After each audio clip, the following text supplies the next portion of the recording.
Radhe Radhe Govinda Govinda Radhe Radhe Radhe Govinda Govinda Radhe. Regarding his marriage whereon he slipped away from home one night and walking all the way on foot came to Vrindavana. In Vrindavana, he served Madan Mohanji of Madan Mohan temple for some time and then went to Ranavari. Ranavari at that time was one of the thickest forests of Vraja. He built a small cottage there and began to live in it. He practiced bhajana in the cottage throughout the day. In the evening, he went to the neighboring village for Madhukari. Since all the Vrajavasis of the village revered him as a great saint, each insisted on his accepting some Madhukari from him, which Baba could not refuse. He got so much Madhukari that all along the way back to his cottage, he kept on giving it away to the cows, keeping only a small quantity for himself. Because Baba had come to Vraja at a very early age, he was not able to go to any other tirtha or place of pilgrimage. At the age of 50, he thought that he should once visit the 4 important tirthas. Radharani then appeared to him in a dream and said, "You have surrendered to me, so you need not go anywhere else. Stay in Vrindavana and do bhajana. Here you will attain everything." He explained away the dream and Radharani's advice as the product of his imagination and started on pilgrimage. When he reached Dwaraka, he got his body stamped with the Tapta Mudra, or heated stamp, of Dwarakadisha's temple. But this is not in accordance with the principles of Raganuga Bhakti of Vraja, although mention is made of it in Hari Bhakti Vilasha, the corpus of rituals and religious practices of the Vaishnavas. So this is not in accordance with the principles of Raganuga Bhakti. Of course, not the mood what we want to achieve. The day Baba returned to Ranavari, Radharani again appeared to him in a dream at night and said, "Because you have taken the Tapta Mudra of Satyabhama, or wife of Dwarakadish, or Krishna, the king of Dwaraka, you are no more fit for Raja. So go back to Dwaraka." This time, it did not appear to him that the dream was imaginary. The words of Radharani struck him like a thunderbolt.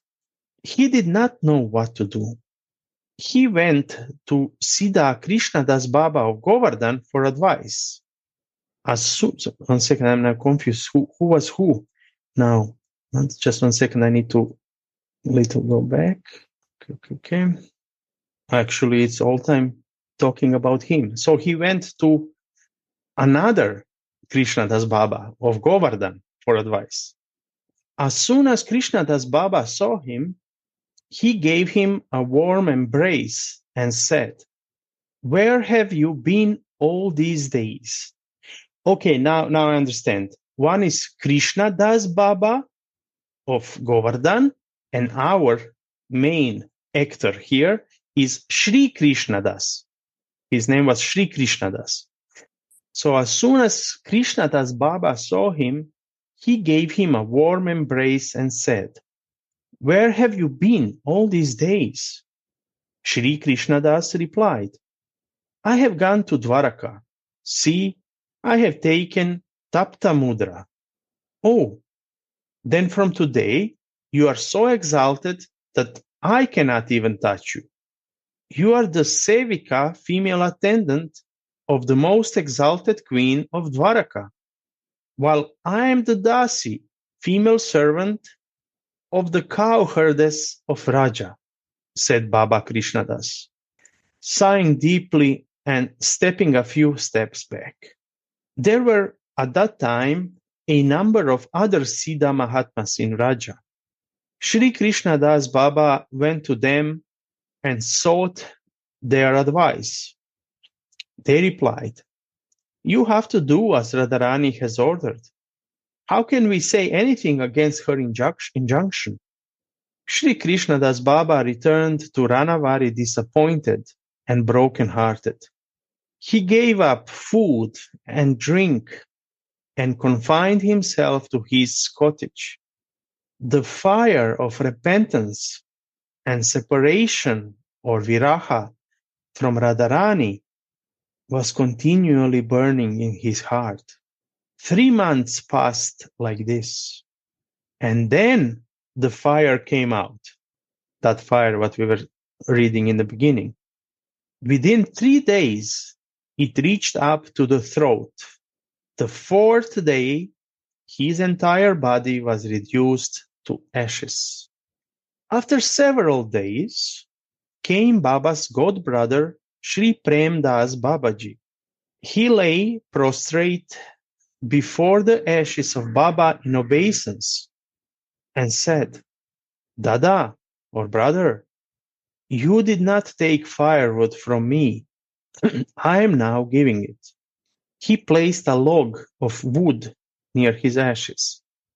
The wood started burning and soon got mixed with the ashes.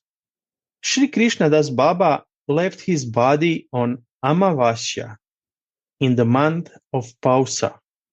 Even now, on that day, the Vrajabasis of Ranavari celebrate his anniversary by organizing a grand festival to which all the Vaishnavas of Vraja are invited. Even now, on account of the blessings of Baba, the village remains free from the onslaught of epidemics and famine. One might ask why Radharani, who is so benign and merciful, became so hard on Sri Krishnadas Baba.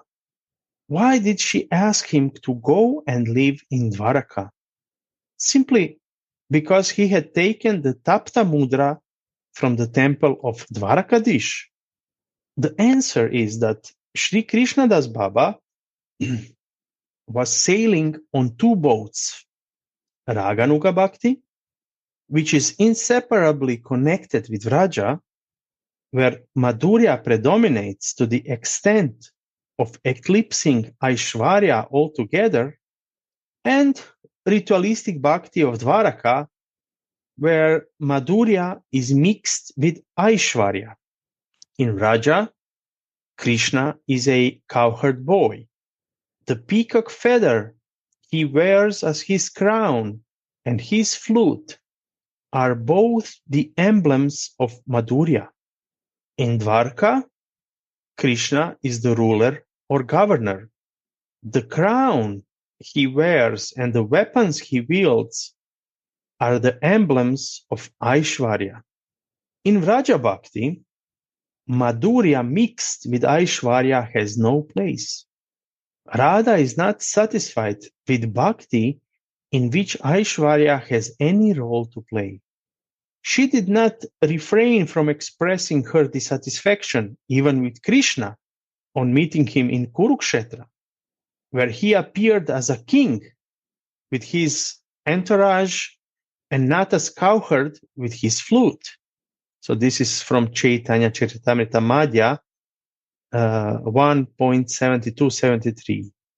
Sri Krishnadas Baba's attachment with Dwarka must have proved an obstacle in his attainment of celestial Vrindavan and the holy feet of Radha and Krishna, along with the highest bliss and the richest and most complete spiritual life implied in such attainment. Radharani helped him remove the obstacle through the fire of Anutap, or repentance, and viraha, or separation. So in the end, actually, Radharani helped him. But we can see through this story how much it is important not to mix two things. Okay, we know by Shastra that Radha and Krishna are God. But for our development of our emotions and our Siddha Deha, we don't see them as this. We see them as our closest one, our family. Sometimes even in this rasa, the devotee considers himself equal or even senior to Radha and Krishna, depending on the relationship. So there are many, many different relationships, but in no case a devotee doesn't think that Radha and Krishna are God. They are his family, friends, loved ones, for who they want to do anything. And it is understandable that this is not possible if we mix it with Aishwarya or opulence part, that we think, oh, they are God. So this doesn't go together. Sometime, for me at least, I'm thinking it is difficult to understand why it is always many times mentioned, even by Anantadas Babaji and like that, the point that Krishna is Bhagavan. Maybe Jananda, you know how to explain this. Sorry, could you say again? Yeah, I mean, if we shouldn't see Krishna, Radha and Krishna as God, because this can be obstacle on the path of developing these feelings as a family, as friends, or as close friends of Radhika. But I'm noticing how many times it is written, Bhagavan, like Krishna is mentioned as Bhagavan. And even Anantadas Babaji so often mentions him like this. Even the name Thakurji, have also this little opulence in it. So how is this? Maybe you know. No, I don't know. But I'm feeling maybe the leader, their practicing might be Vaidhi Bhakti. Because this, Dr. Kapoor, he was actually Gaudiya Mata, Bhaktisiddhanta disciple, Bhaktisiddhanta Saraswati Thakur disciple.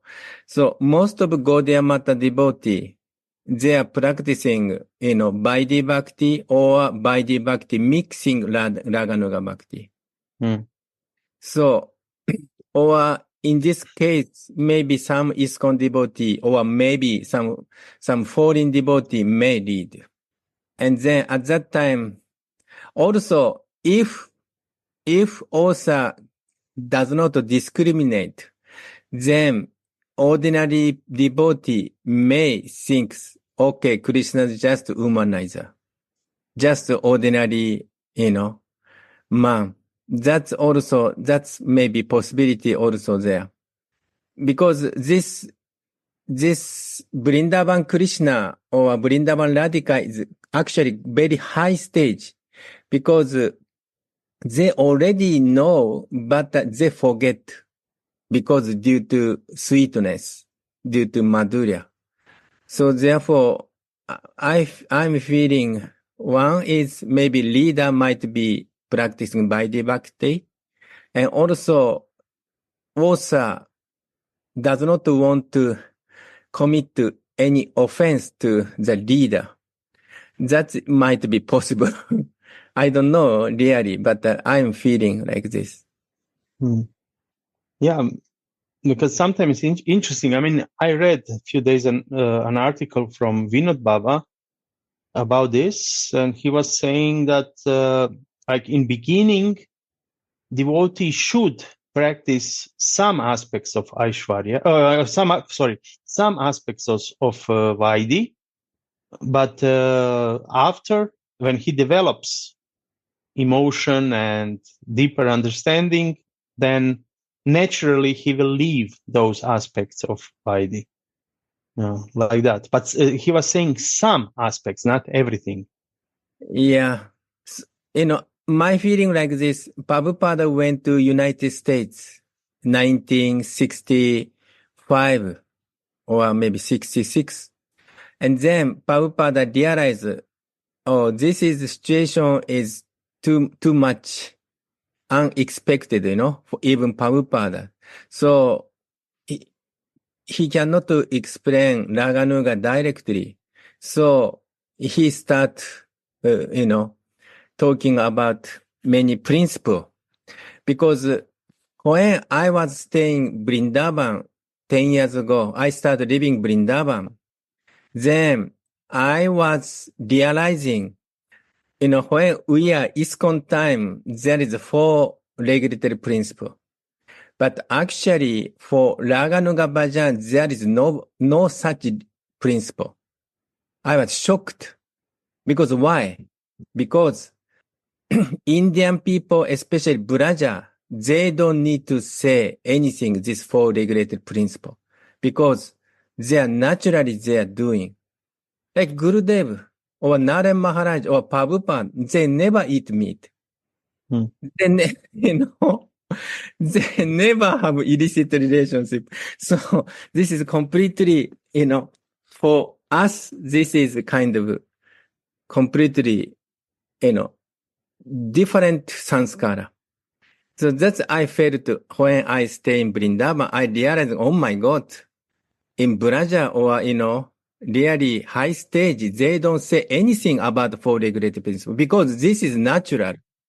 They're natural, but for us, we are from beginning, we are, we are accustomed to grown up in such like a sinful atmosphere, So, and therefore, Prabhupada at first starting Vaidhi Bhakti, and then when we went to Narayan Maharaj, we shocked, forget Krishna's Supreme Personality Godhead. Because, if we don't forget Krishna's Bhagavan or Krishna's Supreme Personality Godhead, then we cannot attain Vraja Baba, Raganuga platform. Because Aishwarya Baba blockage us to go beyond that. So, but this is Acharyas sometimes, explain for neophyte. We are so neophyte, especially like a foreigner devotee outside India, like me, is very foreign. Sanskara is completely different from, like Narayan Maharaj or Prabhupada or, Gurudev. So therefore, sometimes they say they want to discriminate. One sense explain Raganuga Bhakti. Also, one sense they say, oh, Krishna is Supreme Personality. That's my feeling.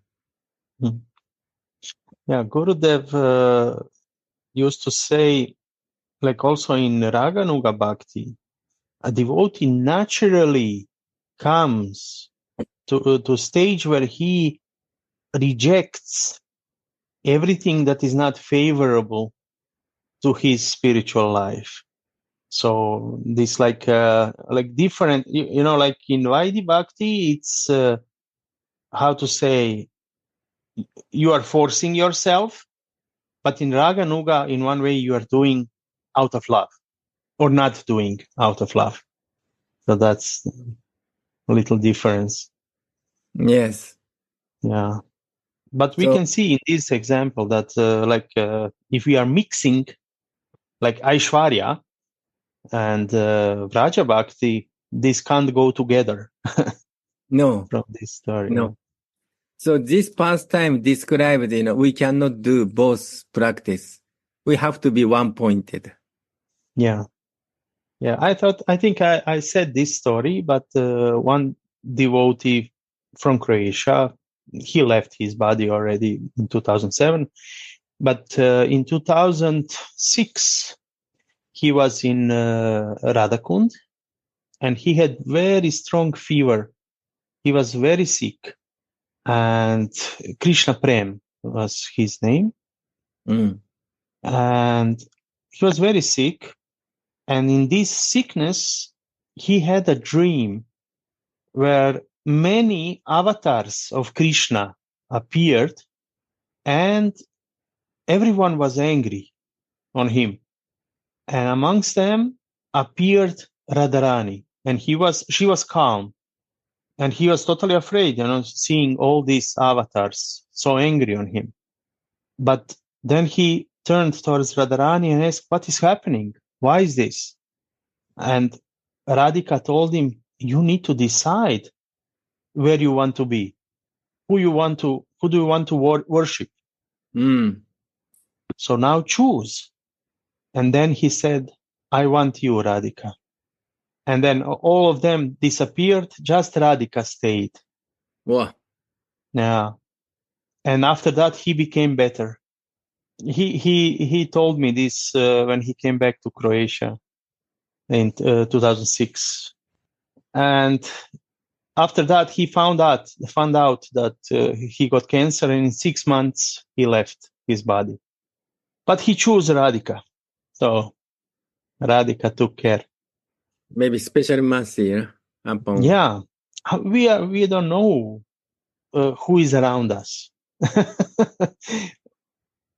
So we don't know for ourselves from where we came. Exactly from previous lives. So what we did, we don't know exactly. We can guess and hope it was something good. So we are here. Yeah. Yeah. Anyway, I think most of the devotee one day have to choose which way do you want to go, which Ishtadeva, who, we want to select, we want to love, which Ishtadeva. Like for us, I was so much tested.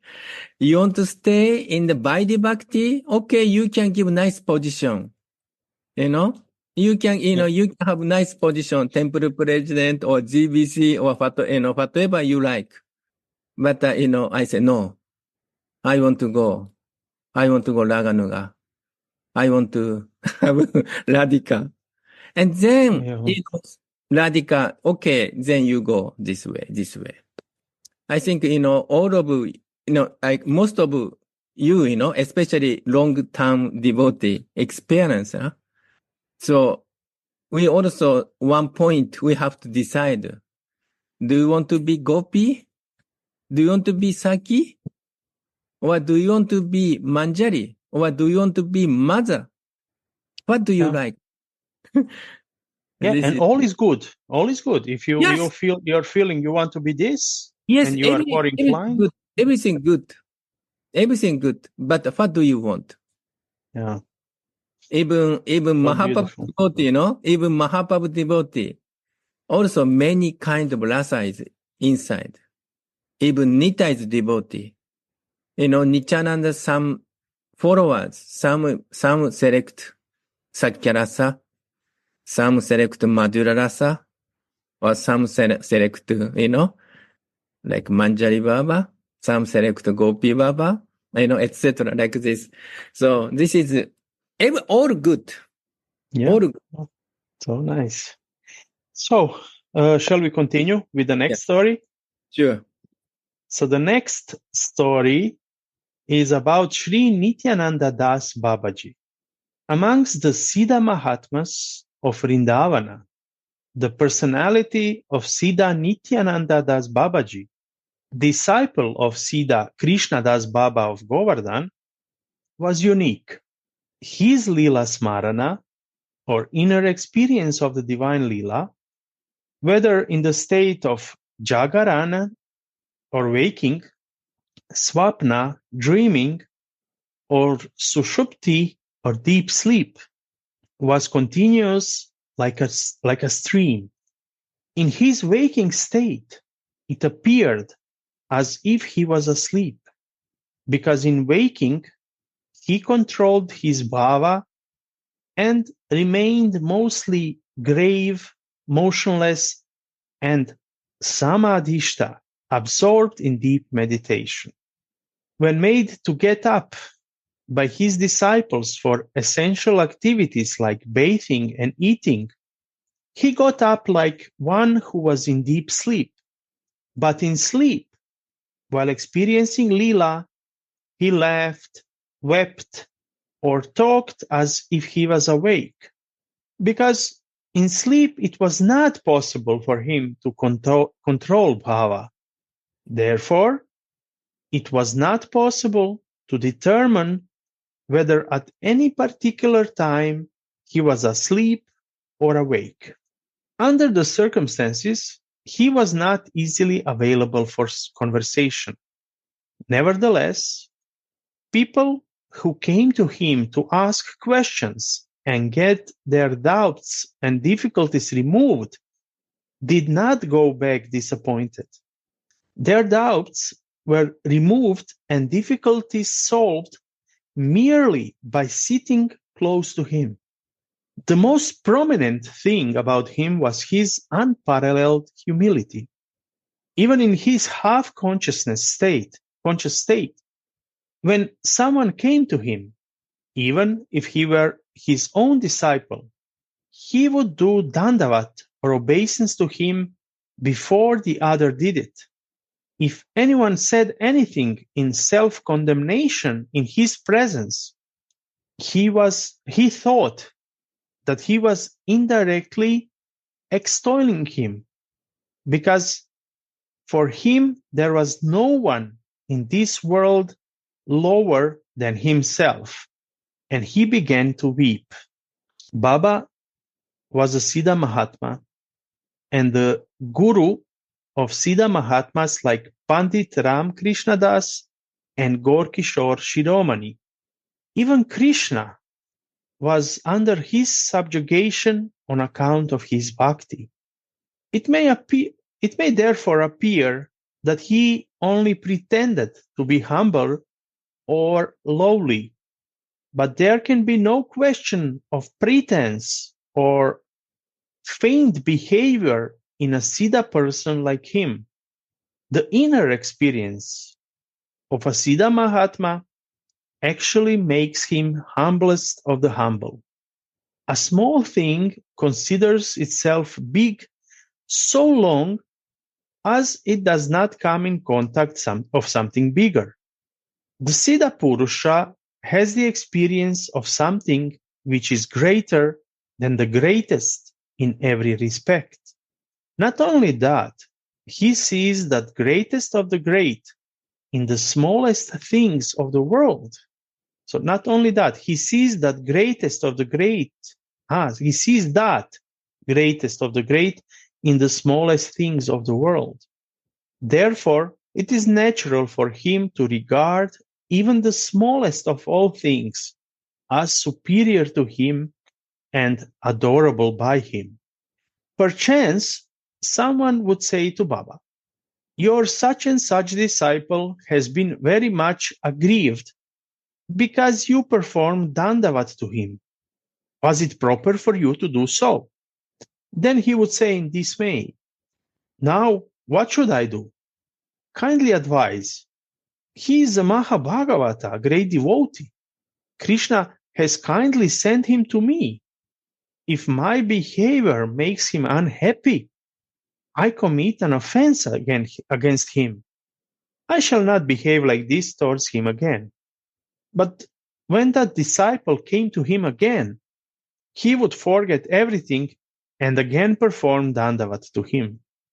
Siddha Nityananda Das Baba used to live in Madan Mohan Tower in Vrindavana.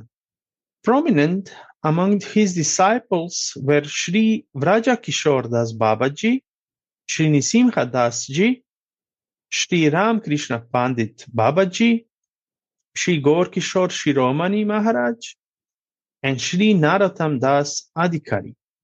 So this is the short story actually about Nityananda Das Baba. But interestingly, we can see how he was actually humble, and how he was thinking about his disciples. He was thinking about his disciples that they are Mahabhagavatas, great devotees, because Krishna sent them to him. How is this interesting?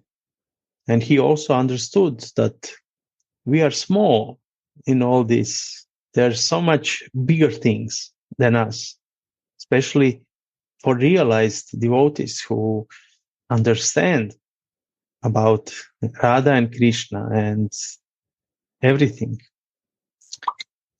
So maybe somebody would like to add something.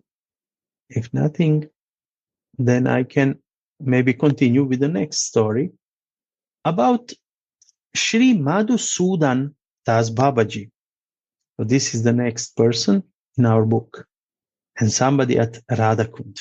So who is this young boy, and what is he doing at the bank of Radhakund at midnight? Second, sorry, because here is. He has tied one end of a thick rope around his neck. Oh, come on, mobile, once again, sorry. Just to silence it. So again, I will start. Who is this young boy? And what is he doing at the bank of Radhakund at midnight? He has tied one end of a thick rope around a big Giriraj Shila and is tying the other end around his neck. Perhaps he is going to drown himself with Giriraj Shila in Radhakund. What misfortune or grief has compelled him to do so? Is he an orphan belonging to a low caste who has been neglected and oppressed by the society to such an extent that life has become a curse to him? Has he been turned out of home by his cruel parents? Has his newly married wife suddenly left him? Has he been robbed of all his wealth and has become a pauper, a beggar? No, he comes of a rich Brahmin family of Bengal and is the most beloved son of his parents. He is married, but the very night on which he was married, he renounced the world, wife, and parents and came to Vrindavan. The very things for what of which man commits suicide have been abandoned by him. Then what is it that makes him commit suicide? There is a story behind it. When still a child, he had heard about a boy, the color of whose body was handsome blue, who lived in Vrindavan, who was very joyful and playful, and who loved to play on flute. The modulations on his flute were so exhilarating that they made one forget everything, even one's own self, and made one swim in the ocean of transcendental bliss. He was so charmingly affectionate that he endeared himself more than anyone else to anyone who met him.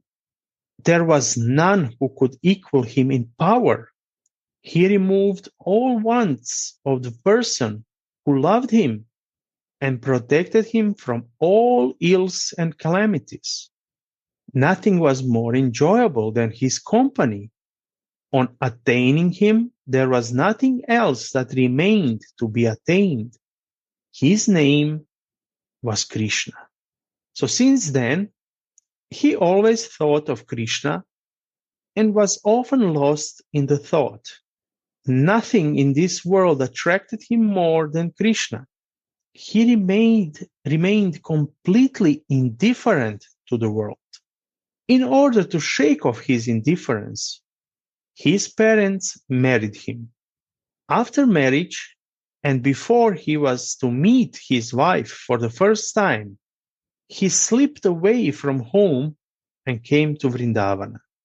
In Vrindavana, he lived in a forest, Thinking all the time of Krishna and weeping for him, he went out of the forest only once in the evening for Madhukari.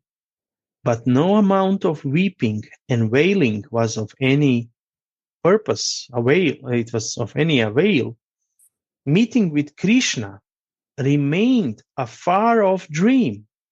He was told by someone that Krishna could not be realized without a guru. So one day, he was sitting near Keshigat on the bank of Yamuna, and the thought uppermost in his mind was where and how to find the guru. It is said that every tree and creeper in Vrindavana is a Kalpataru, wish-fulfilling tree. Besides, a number of Siddha Mahatmas are said to live here in invisible form, who try to help the sadhaka in his moments of difficulty. It appears that one of them came to help the boy. A Mahatma appeared from somewhere and said, "My boy, go and bathe in the Yamuna and come to me after bathing. I shall give Diksha mantras to you." There was no end to the boy's happiness when he heard this. Hurriedly, he went to the Yamuna and returned after bathing. The Mahatma gave him Diksha mantra and disappeared. The moment he received the Diksha mantra, he fell unconscious on the ground. On regaining consciousness, he was sorry to find that the Mahatma had disappeared without even giving him an opportunity to inquire about his name and address. He went about in search of him, but could not find him anywhere. When he reached Manasi Ganga in Govardhan, he met Siddha Krishnadas Baba. He told him everything and requested him to give shiksha or instruction in bhajana. Baba replied, "Our bhajana is raganuga, spontaneous, flowing naturally from raga or attachment to the Lord. So our bhajana is raganuga, in which the assumptions of some kind of relationship between the sadhaka and the deity worshipped is essential. The relationship has to be sambandhanuga, that is, in accordance with the relationship subsiding between the guru and the deity. But you know nothing about your guru. Therefore, you are not authorized for Raganuga Bhajana."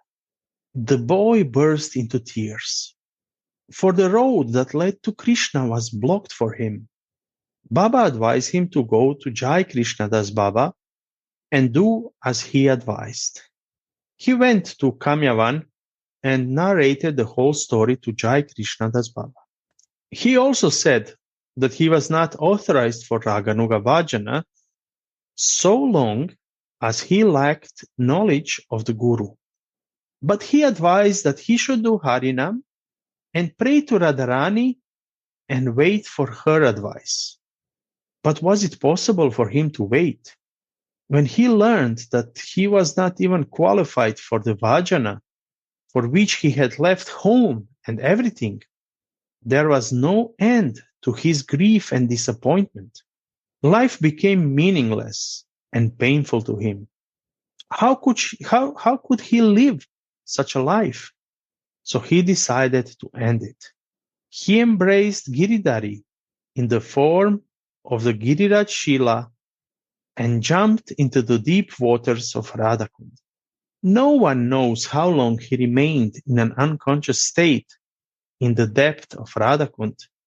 When he regained consciousness, he found that someone had untied the rope tied to his neck and made him lie on the bank of Radhakund with a palm leaf in his hand on which something was scribed. He understood that it was all due to the mercy of Radharani. New life came to him, and new ray of hope kindled his heart. As soon as the day dawned, he went running to Jai Krishna Das Baba, told him about all that had happened, and showed him the palm leaf.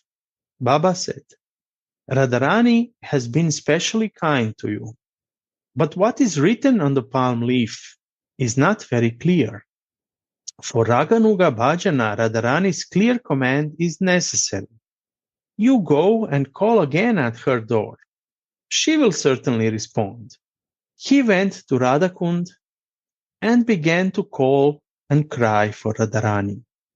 Radharani heard his cry.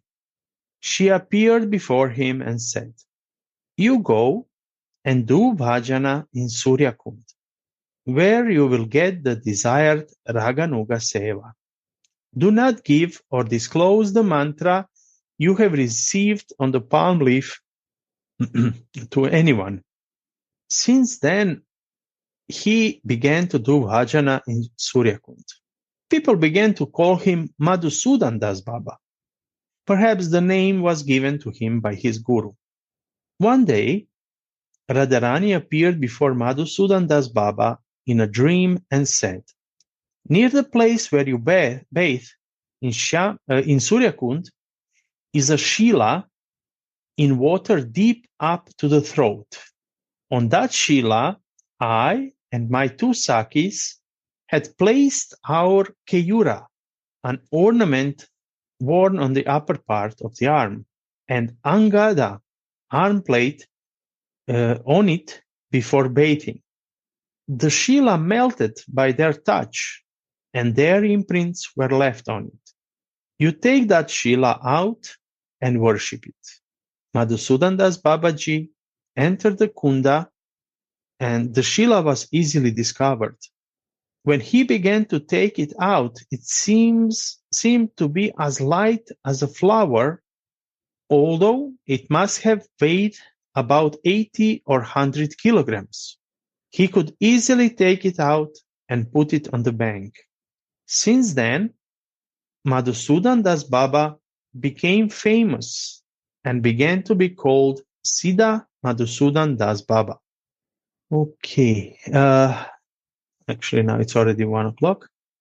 So we will, 2 p.m. in Croatia. So I will stop here with story about Madhusudana Das Babaji.